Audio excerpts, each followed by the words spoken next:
ibig sabihin ng ating asosasyon, samahan ito? Ang ating samahan para sa taong tatanggap sa mga mabuting gawa. Sama o katulad ng isang tao na siya po'y masama ng araw, kailangan magbago siya ngayon at baguhin niya ang kanyang buhay. Kung ika'y masama ng araw o ulitin mo, kailangan baguhin mo ang buhay. Kung anumang labag sa batas na hindi mo natupad, itong asosasyon na ito, kailangan sundin natin at isipin natin na pumasok tayo sa asosasyon ito para magbago at sumunod tumupad ng ipapasunod o dapat ipapasunod sa atin. Yes, it is true. Kailangan sundin natin at isipin natin na pumasok tayo sa asosasyon ito para magbago at sumunod tumupad ng ipapasunod o dapat ipapasunod sa atin. Itong mga salita ko ngayon. This is the most. Ito ang malaman ng ating lahat. So tandaan ninyo. You are my friends. You are my friends. You are my people. And I love you very much. So I'm telling you this. I'm telling you this because I know that you are sincere and loyal to me. I know that your loyalty will neither cease until and forever. To our Father Almighty in heaven, and to His only begotten Son, Jesus Christ, and to our Holy Queen, Mama Mary, we all trust in you. Kapag kayo ay may reklamo, lalo na mga sumbong na mga legal, siguraduhin lamang ninyo na lalapit kayo sa barangay, sa korte, na malinis ang inyong mga kamay. Magandang umaga, magandang hapon, magandang gabi sa inyo lahat. And welcome to PBMA Official Talks. Excited ba kayo? Or exciting or excitement ba ang nandyan sa mga puso at isip ninyo? Bakbakan dito, bakbakan doon. At the end of the day, ang mananalo at ang mananaig ay ang tama at ang katotohanan. Hayaan ninyong magbangay-bangay dyan. Hayaan ninyong magyaw-yaw dyan ng mga tao.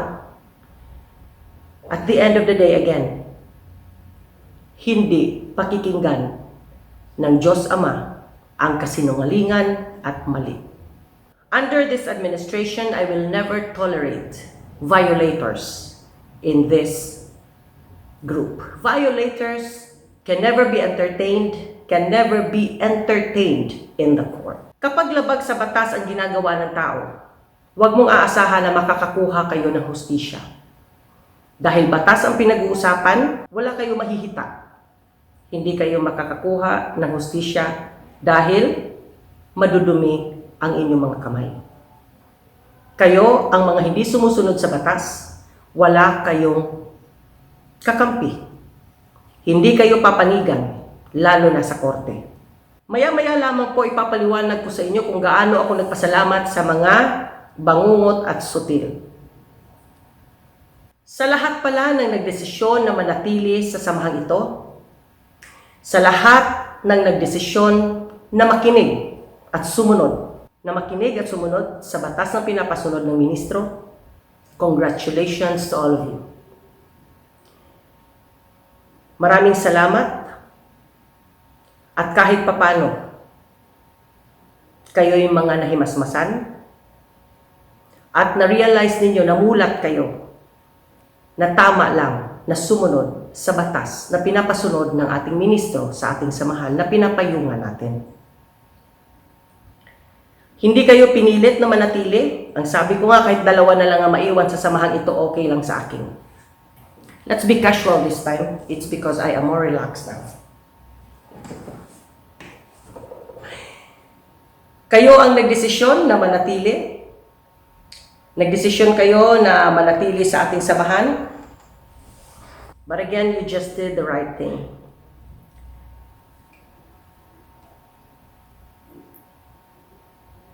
At ipagpatuloy lamang ninyo ang paggawa ng mabuting gawain, mga salita, lalo na pag-share sa mga nalalaman ninyo dito sa ating samahan.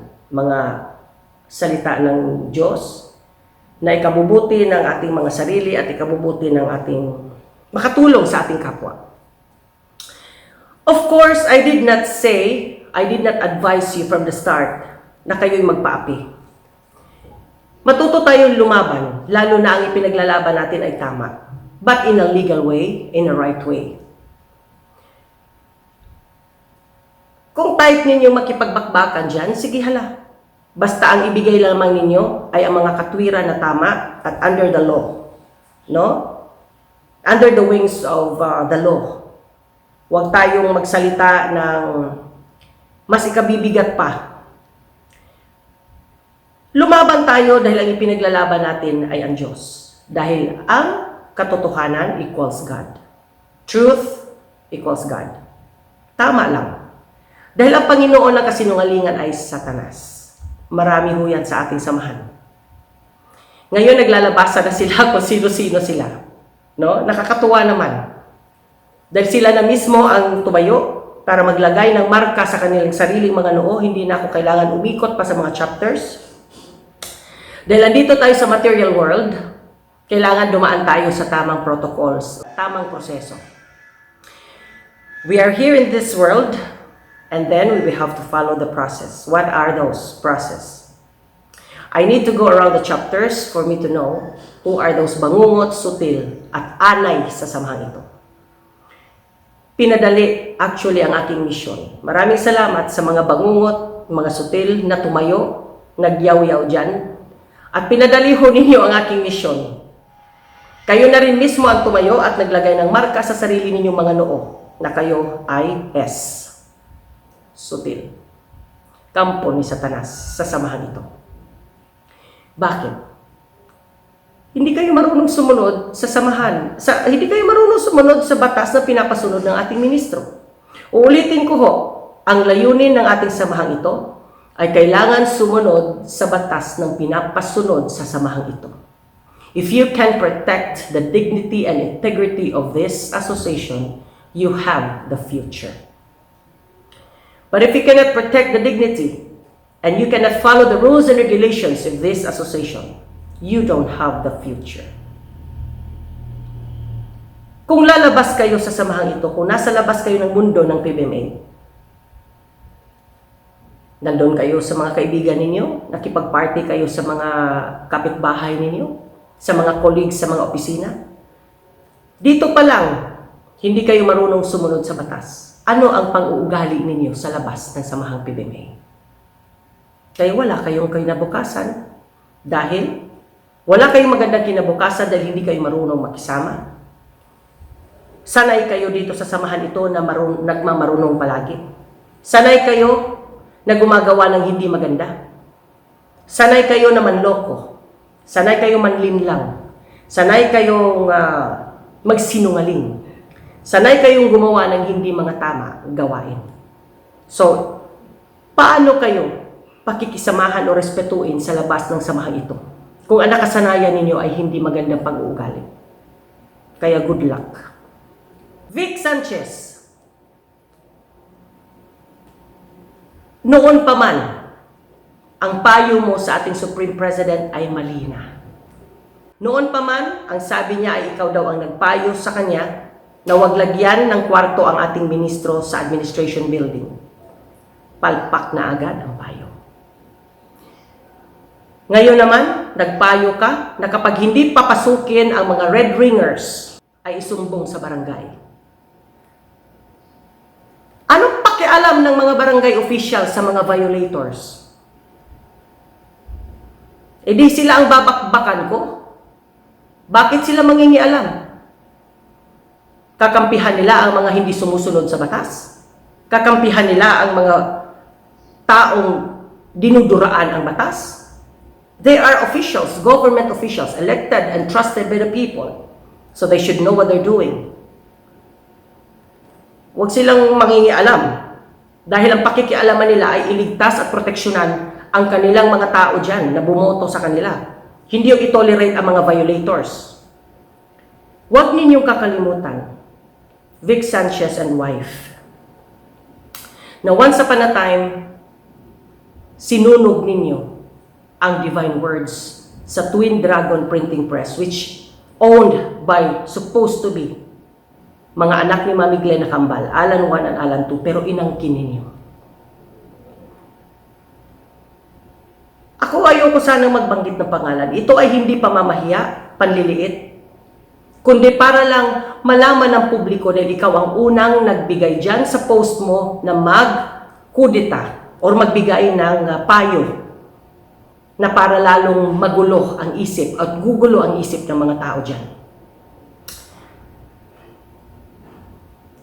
Once upon a time, sinunog ninyo ang divine words. Nagwala ang iyong misis sa Twin Dragon Printing Press. Yan ay hindi nawawala. Ang record na yan. Baka akala ninyo, inangat kayo ng inangat materially. May peace of mind ba kayo? Meron ba talaga kayong kaligayahan sa inyong mga puso? Meron ba kayong inner peace sa inyong pagsasama? Dahil mapagbiro ang tadhana. Iaangat ng iaangat ang buhay ng isang taong malaki ang kasalanan, lalo na sa spiritual division sa ating samahan. But again, you feel empty inside.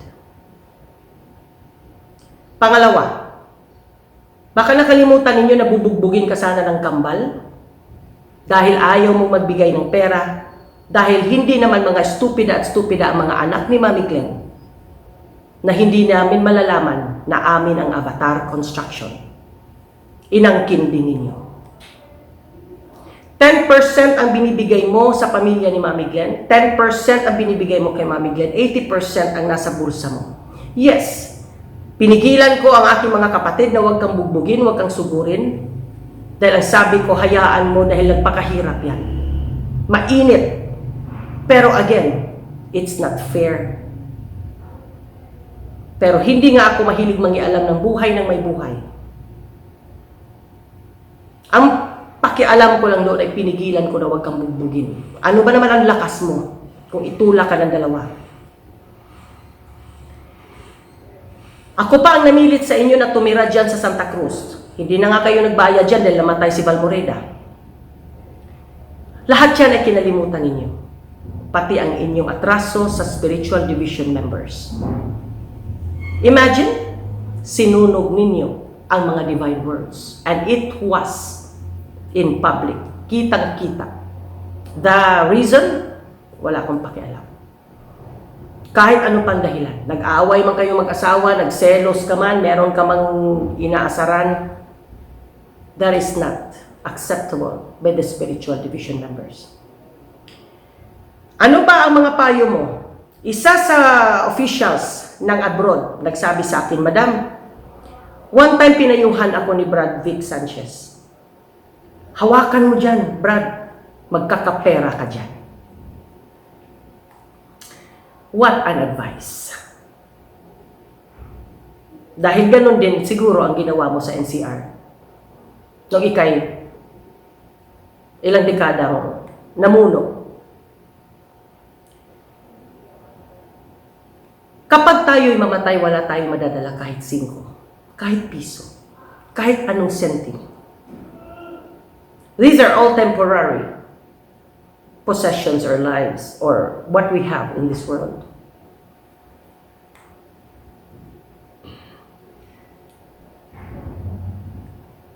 Umpisa pa lang ang payo mo, palpak na. And then here comes your post. Social media.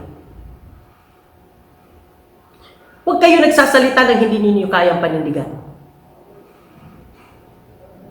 Dahil kahit gaano pa ang pera ninyo, hindi sa inyo yan. Alam ng mga puso ninyo na hindi sa inyo yan. Lahat ay nakaw yan. Kung pinaghirapan mo man yan, pinagtrabahuan man ninyo yan, dapat lang. Dahil kailangan lumago ang negosyo na hindi sa inyo. Dahil mayroon kayong bayad dyan. Ang problema, inaangkin ninyo lahat. Ang negosyo ni Mami Glenn is supposed to be goes to the children.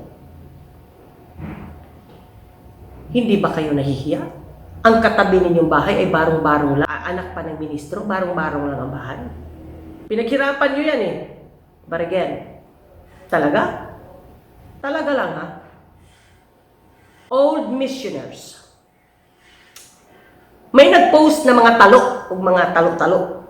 Old missioners daw sila. At hindi daw sila magtatanggal ng red ring. Old missioners. If you are claiming yourselves that you are old missioners, you're supposed to be wearing blue and white. Dahil kapag sinabi niyong old missioners kayo, ay mga original kayo, mga talo. Ano old missioners pinagsasabi? Kapag old missioners, mga original kayo. Ano bang original blue and white? Kayo ay ginagawa ng baliw ng Diyos. Dito sa ating samahan, noon pa man ay palagi ko sinasabi, dito makikita ang lahat ng iba't ibang klaseng masasamang tao sa samahan ito.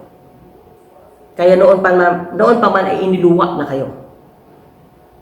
Nagkukubli kayo dahil ginagawa ninyong negosyo ang samahan. Nagtatago kayo, nakikipayong kayo sa samahan ito. Ang iba, akala nila successful sila kasi naging mansyon ang bahay nila, gumanda ang bahay nila, nagkaroon sila ng mga sarili sasakyan. Pero they die, mulat, dilat ang mata. Walang peace of mind. Itong mga nagngangawa dyan sa Facebook, social media, these are the round-uppers. Mga kapatid, para lamang itong aking boses at panahon sa mga nanatili sa samahan ito. Mga kapatid, huwag kayong magpapalinlang dahil alam ninyo na ang round-uppers at mga pillars ng samahan ito ay sila ang mga nagpunta sa inyong mga chapters ng loko. Ginawa kayong milking cow. Ginawa kayong negosyo. Wala nang bukang bibig kundi pera, pera, pera. Kahit mga divine words, na kahit manufactured words, mga pangalan nila, mga dumabo, kung anong mga pangalan dyan binabaliktad, ginawang Latin word, pinababayaran sa inyo. Na once upon a time sa blackboard lang nagsusulat. Itong mga nagngangawa dyan, pakikinggan ba ninyo? Wag. Yung mga nagdadalawang isip dyan, naguguluhan ang isip ninyo. Close your eyes, take a deep breath, and pray. Continue praying. Bibigyan din kayo ng liwanag na galing sa langit. Tulungan din ninyo ang inyong sarili. Kanino kayo makikinig? Sa mga round-uppers, sa mga pillars ng samahan ito. Kaya nga pag-upo ko, hindi na yan sila binigyan ng kapangyarihan o otoridad na mag-ikot sa mga chapters dahil sila ang nanlinlang sa inyo. Ginawa kayong pondo. Ginawa kayong gatasan. Ginawa kayong ATM. Sila ang nagpakasasa sa perang pinaghihirapan ninyo. Sila ang nakinabang sa pera ng red ring. Sila ngayon ang natataranta dahil mababawasan o hindi na sila kikita. Dahil pinigilan and I stopped everything. All the corruption. Ang mga matitino, mga inosenteng PBMA ay nanatili. Dahil kayo ang mga biktima. Huwag na ninyong hayaang mabibiktima pa kayo ulit sa mga payong mga payo nila na mga mali. How can you follow their advices na hindi nga sila nagkaroon ng puso at konsensya na lokohin kayo? Hanggang ngayon, 90% ng PBMA ay naghihikahos. Pero itong mga manluloko sa inyo, magaganda ang sasakyan, maganda ang bahay, kahit papano kumpara sa inyo. Pero mga kapatid, pera ninyo yan. Hindi ba't may mga chapters na hindi tinutulugan ng mga round-uppers at lilipat sa chapter na may aircon? Hindi ba't may mga chapters na binabastos ang pagkain dahil hindi masarap ang pagkain ninyo? Huwag ninyong kakalimutan kung gaano kasatanas ang mga ito. Huwag kayong nagpapadala, mga kapatid. Lahat kayong nanatili sa samahan ito at nagdesisyong makinig sa aking administrasyon, sumunod, makinig. Dahil wala akong ibang pinapasunod sa inyo kundi ang mga orihinal at tamang batas ng samahan at ng gobyerno. Kakampi natin ang batas. At dito sa ating samahan, kakampi natin ang Four Corners and Spiritual Division members. Andito pa ako. andito lang ako. Kaya, sa lahat ng mga nagngangawa dyan, uulitin ko, mahiya-hiya kayo. Bukong-buko na kayo. Alam na ng mga tao na ginagawa ninyo silang bread and butter na. Kaya kayo naggigigilaiti ngayon dahil nahinto ko ang inyong hanap buhay sa samahan ito. How dare you to make these poor people, and it is supposed to be, may malasakit kayo sa kapwa ninyong membro. This is the right time for me to say this, and I've been waiting for this. To tell all of you, huwag kayong naniniwala sa mga round-uppers. Noon pa man, panahon pa ng ating ministro, iniluluwa na ang ibang presidential party. Pilit nilang palitan lahat ang orihinal dahil doon sila magkakapera. Ang sabi ko, bakit ninyo pinapalitan ang ID? Kahit mapirma pa ni Ben Glenn yan, okay lang yan. Cleo yan, naging presidente yan para wag na tayong gumastos. Okay lang yun dahil talagang nanalo sila sa national na kailangan palitan pero in a very minimal cost. Lahat ay pinapalitan para sila ay magkapera. Oo nga naman, ano nga naman ang peperahin nila kapag sumunod sila sa ministro? Wala na ang ministro para gamitin nila. Ginamit nila ang pangalan ng ating Supreme President. Ngayon na wala na ang Supreme President, sino ang pinagmamalaki ninyo? Isa sa mga kapatid ko. Binabalaan ko nga silang huwag silang mangialam dahil hindi ako mangingialam sa buhay nila kapag hindi sila mangingialam sa akin. Sino pinagmamalaki ninyo? Nandito pa ating Supreme President, iniluluwa niya rin ang red ring. May mga iilang mga presidente ng mga chapters sa sinabihan niya na ayaw niya rin yan at pinahinto na niya dahil ginagawa ninyong negosyo. Ako mismo ang sinabihan niya rin. Matagal na yan, Ging, hindi ka pa presidente, Ging. Pinahinto ko na yan dahil ginagawa nilang negosyo. Ang Bulacan nga, Ging, hindi na nga ako nagpupunta doon dahil lalaman ko na ginagamit nila and they are asking sa international na 18,000 pesos bawat red ring na konting may gold. Ba't hindi mo ipahinto, Noy? Sinabi ko na yan sa kanila, Ging. Kaya hindi na ako nagpupunta doon. Dahil ginagawa nila ako nanlilimos. Nanlilimos ako. Ginagamit nila ako. Yun pala eh. Kaya sino pinagmamalaki ninyo? Sino pinaglalaban ninyo? Kaya tama lang din. I will formally say this to all the officials and members na nanatiling nagdesisyon na manatiling maging PBMA. Ibibigay ko na sa inyo ang responsibilidad na para alagaan ninyo ang inyong chapter. Ibibigay ko sa inyo ang responsibilidad para kayo'y magkaroon ng kapayapaan dyan sa loob ng inyong chapter. What are these? Huwag na huwag ninyong papapasukin ang mga taong bangungot. Kahit 10 lang kayo sa chapter, pero meron kayong inner peace and peace sa loob. Mas magaan ang puso ninyo. Kahit 4 lang kayo. Kung isa lang ang pag-iisip ninyo at isa lang ang sinusunod ninyo, ang original. Walang away sa chapter, walang debate sa chapter. Baka balikan pa kayo dyan ng spiritual division. Kapag tahimik na ang inyong chapter, wala nang away.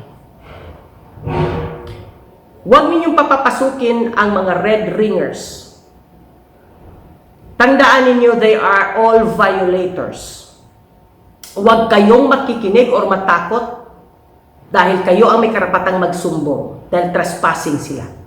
Lalo na kapag meron na silang expulsion or suspension. Obligasyon na ninyo ngayon na tulungan ako na maiangat at mabigyan ng magandang pangalan uli ang ating samahan. Uulitin ko, huwag kayong nagpapadala sa mga salita ng mga round-uppers. Yung mga pillars dyan. Dahil kaya nga pag upo ko, naka-float yan sila lahat. Dahil I will never tolerate mga panloloko, lalo na pagdating sa pera. Narinig na ang layunin ng ating samahan na hindi dapat bigyan ng maling payo para hindi magdilim lalo ang isip ng tao. Doon pa lang, mali na sila.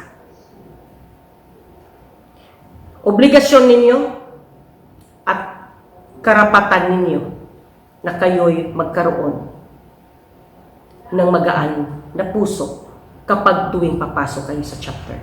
Dahil wala nang banguon. Dahil wala na talaga akong pakialam dyan sa kanila. Uulitin ko, maraming salamat sa mga taong ayaw sa akin, sa mga taong hindi susunod at sumusunod sa batas ng samahan. Pinadali ninyo, mga kapatid, sa labas ang aking mission. Kapatid ko na kayo sa labas, hindi na kayo PBMA eh. Di ba? Kapatid pa rin, kapwa pa rin kayo eh. Sa lahat ng hindi masaya sa aking pamumuno, magbigti na lang siguro kayo.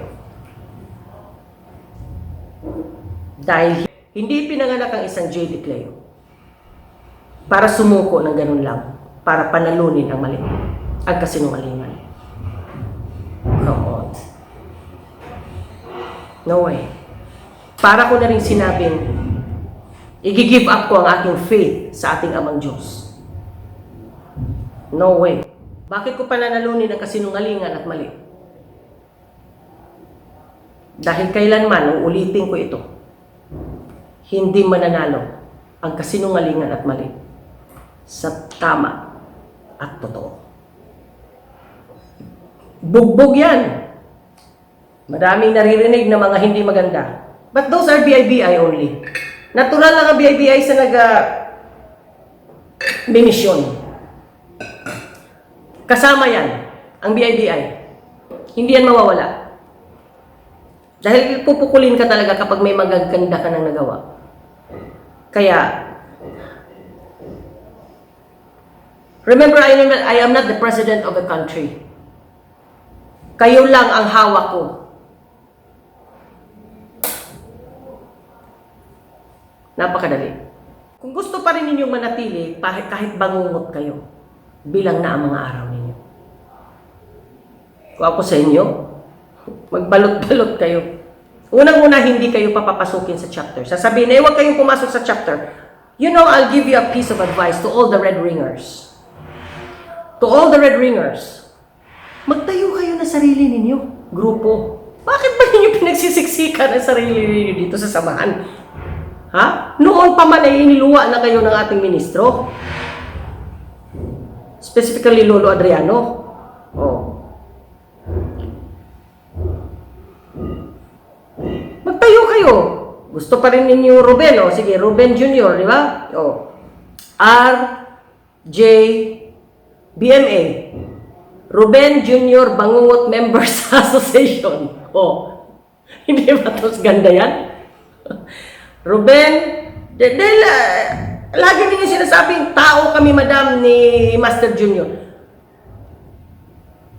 Sino ba nagsabi sa inyong hindi kayo tao niya? Obvious ba? Oh. Eh bakit ako nangungulekta ba ako ng tao?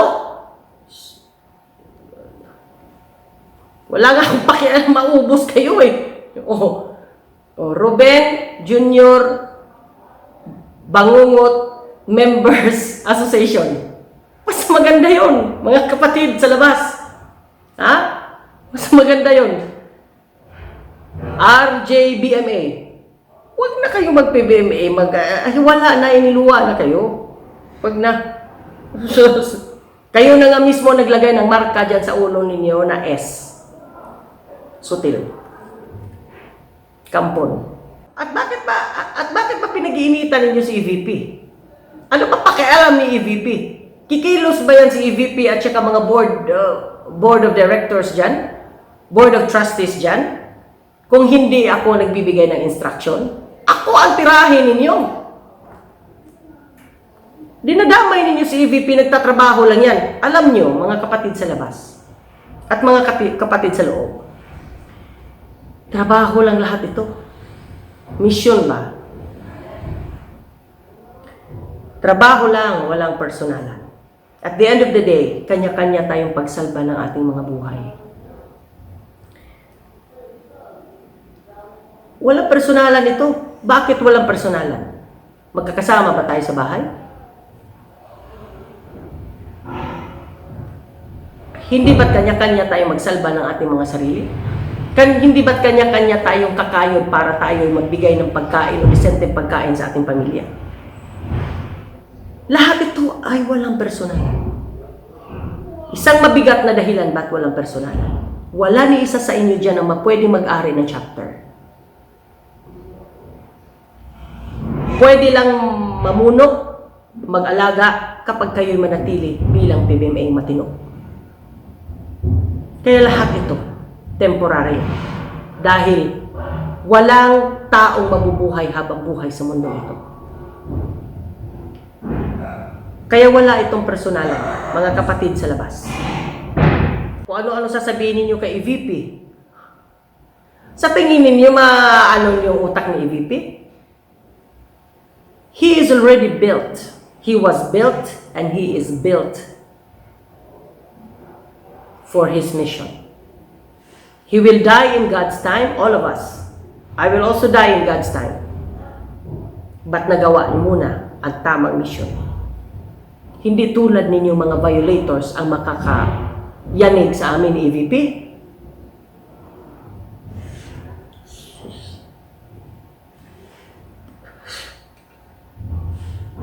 Yung mga round-uppers dyan at saka mga pillars, yung mga caterpillar, pitiking lang kayo, wala na. Hindi lahat ha.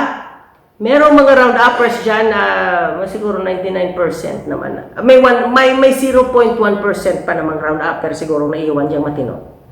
At meron din 1% na mga pillars dyan na naiwan. Alam naman ninyo yan, kung sinabi kong round-uppers at pillars, alam na yan ng mga tao, alam na ng spiritual division, alam na rin ninyo yan kung sino kayong mga bangungot dyan. Lalo na yung mga nagngangawa dyan, nagbibigay ng payo.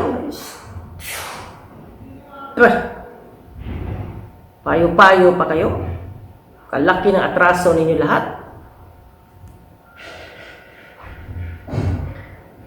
Mga anay sa samahan.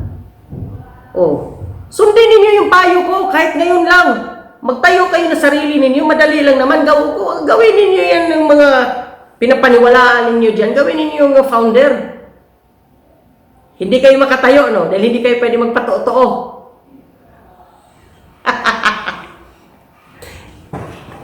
Hindi kayo pwede magpatotoo dahil hindi kayo paniniwalaan kung hindi kayo magpatotoo na wala dyan ang ministro.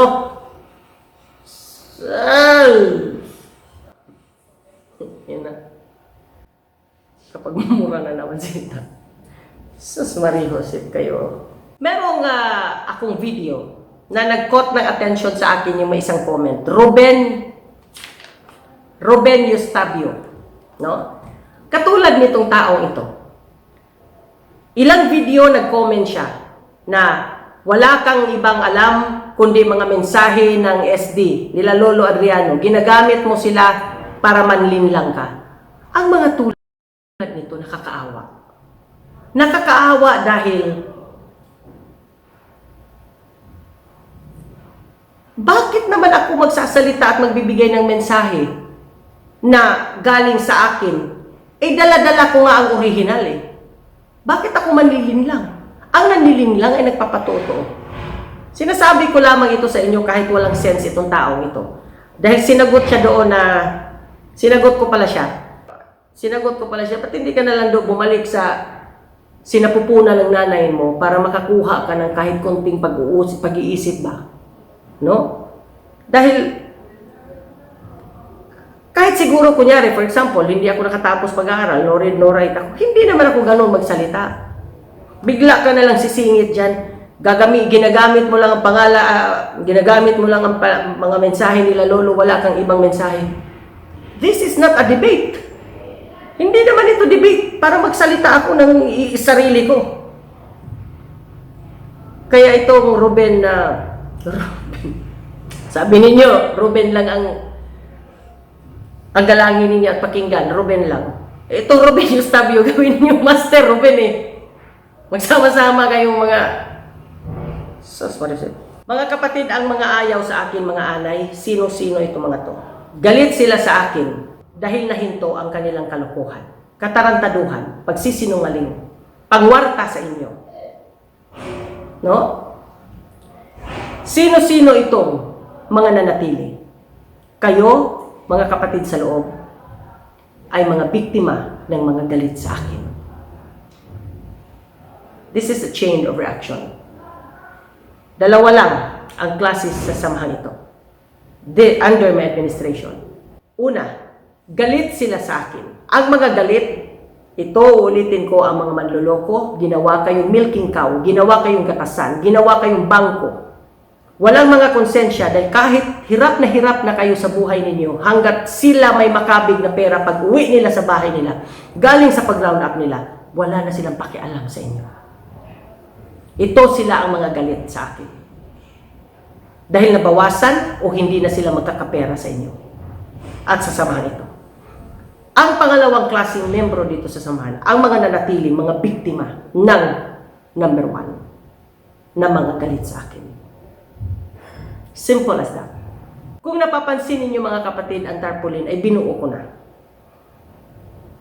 Sa panahon ng ating Panginoon, ang pagbabasa ko ay galing dito. From right to left. Sa atin dito pa ganun. Puso ho ito. Sa wakas, unti-unti na ninyong nakakamit ang kapayapaan. Lahat ng mga nagdesisyong manatili o nanatili sa ating samahan. The blue and white ringers. Sa wakas, ito na ang pinakaiintay ninyo.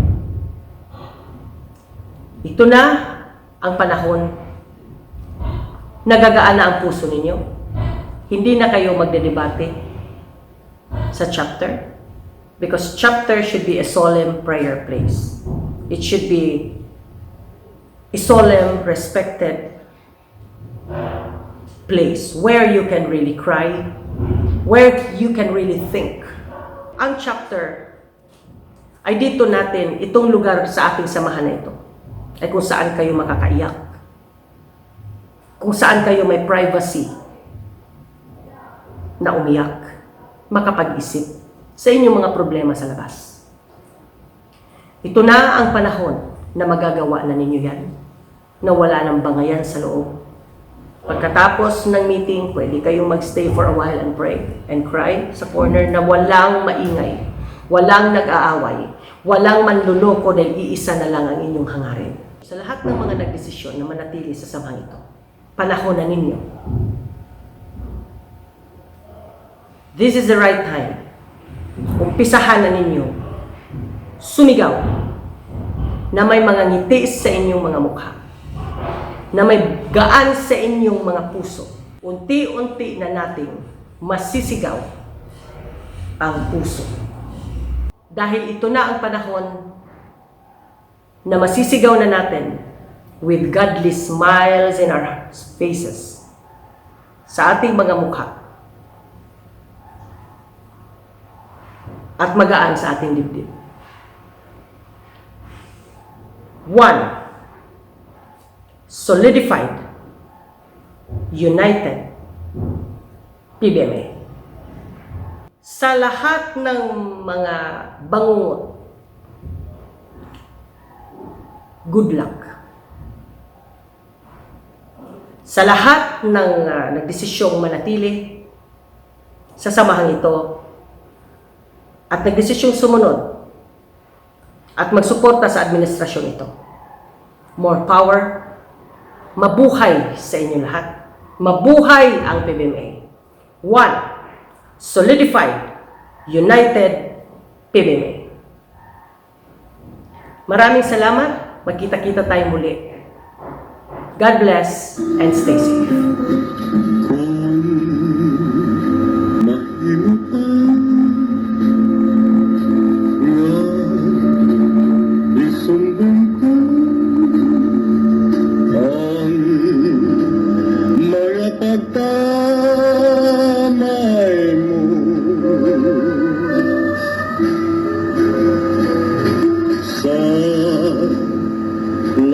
karon kitang tanan managsama ug kanakon ya maluoy ka